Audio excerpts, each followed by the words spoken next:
সোনার দোকান থেকে বেরিয়ে আমরা চলে এলাম ওম প্রকাশে। এখান থেকে মাসি দুটো শাড়ি কিনবে, তো চলো দোকানদার আমাদেরকে দেখাতে শুরু করে দিল শাড়িগুলো। আর এই যে এই শাড়িটা আমার ভীষণ পছন্দ হয়েছিল, এটার দাম ছিল 1700। তো তারপরে এই যে এই পিঙ্ক কালারেরটা, এটার দাম ছিল 4000। আর এই সবুজ শাড়িটার প্রাইস ছিল 1800।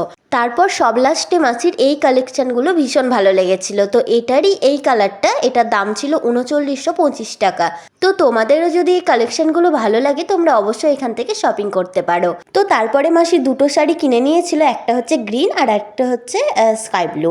তো তারপরে আমরা চলে গেলাম স্ন্যাক জোনে, কারণ আমাদের বাজার করতে করতে অনেকটাই দুপুর হয়ে গিয়েছিল আর মাসিদের বাড়ি তো অনেকটাই দূরে, তাই এখান থেকে খাওয়া দাওয়া করে নিয়েছিল। আর এখানে দেখো অর্ডার করেছিলাম আমরা 3 প্লেট বিরিয়ানি। তারপর আমরা সবাই মিলে একসাথে খাওয়া দাওয়া করছিলাম। আর তোমাদের যদি আমার ভিডিওগুলি ভালো লেগে থাকে অবশ্যই আমার পেজটাকে ফলো করে দিও। তো এখন আমাদের খাওয়া দাওয়া হয়ে গেছে আর বুনু এই চেয়ারগুলোতে একটু ঘোরাঘুরি করছিল। এখন এগুলো নতুন রেখেছে, তো বাচ্চারা তো এগুলো না ঘুরে আসবেই না। তো আজকের মতো টাটা।